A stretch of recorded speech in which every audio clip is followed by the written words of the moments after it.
Assalamualaikum Ustaz. Waalaikumsalam warahmatullahi wabarakatuh. Ada yang mau saya tanyakan mengenai orang yang sudah semasa hidupnya meninggalkan sholat selama 1 tahun. Andai kata ahli waris, apakah ahli warisnya bertanggung jawab membayarkan dengan hartanya? Tidak. Orang yang meninggal dunia, maka Allah maghfir lahu warhamhu wa'afihi wa'fu anhu. Adapun sholatnya yang tinggal itu tidak diqadha oleh orang yang hidup, tidak digantikan dengan sholat, tidak digantikan dengan apapun. Yang diganti itu puasa. Man mata, siapa yang meninggal dunia, wa alaihi siyamun, dia punya hutang puasa, shoma anhu waliyuhu, maka ahli warisnya menggantikan puasa. Wallahu a'lam. Assalamualaikum Pak Ustadz. Waalaikumsalam warahmatullahi wabarakatuh. Saya mau tanya, saya punya luka di bagian kaki. Luka ini bernanah. Ketika saya sholat, apakah sholat saya sah kalau keluar nanah dari luka tersebut? Maka ini pembahasannya hukum apakah nanah itu najis atau tidak. Oleh sebab itu maka mayoritas jumhur ulama mengatakan ketika kita luka, yang pertama kali keluar adalah darah. Setelah itu muncul cairan yang disebut dengan sodid. Kemudian setelah itu dia menguning menjadi nanah, disebut dengan qaih. Maka cairan nanah itu adalah najis. Oleh sebab itu maka dibersihkan, dikeringkan, setelah itu barulah sholat. Anda yang keluar saat sholat sedikit, ma'afuan, dimaafkan, diampunkan.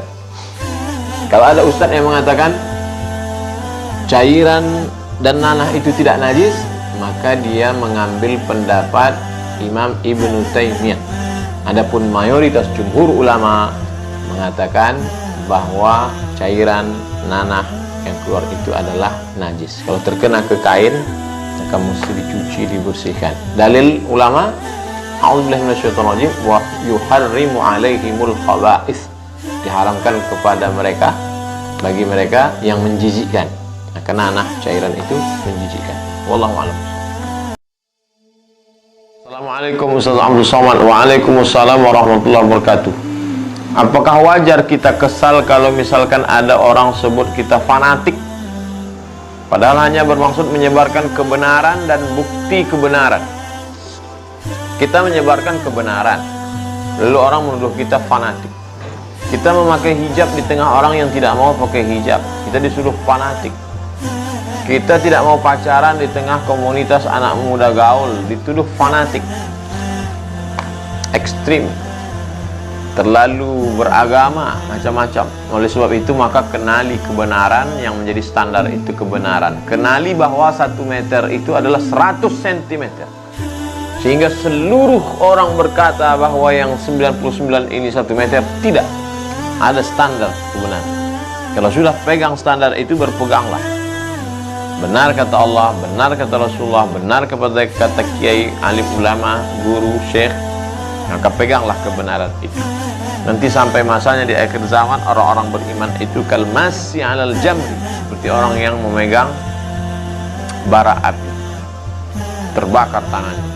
Hari ini anak-anak muda terbakar telinganya, terbakar hatinya, terbakar perasaannya, dituduh fanatik, dituduh ekstrim, dituduh macam-macam. Ini bagian dari jihad. Wallahu a'lam. Mau nanya Pak Ustadz, bagaimana bisa ada orang kafir dan Yahudi? Kenapa bisa ada ini? Sedangkan orang pertama di bumi ini kan Nabi Adam alaihissalam. Adam punya anak yang masyhur kita kenal dalam riwayat, Qabil Habil, walaupun banyak anak-anak yang lain. Lalu kemudian setelah itu masa Idris, Adam, Idris, Nuh. Pada masa zaman Nabi Nuh alaihissalam datang banjir bandang. Lalu kemudian selamatlah 3 anaknya, Sam, Ham, Yafis. Bisa dilihat kisah ini dalam kitab Al-Bidayah wan Nihayah, ditulis oleh Imam Abul Fida Ismail Ibnu Katsir, tarikh sejarah. Lalu kemudian setelah Nabi Nuh alaihissalam meninggal dunia, mulailah umat Nabi Nuh ini rindu kepada Nabi Nuh, dibuatlah patung.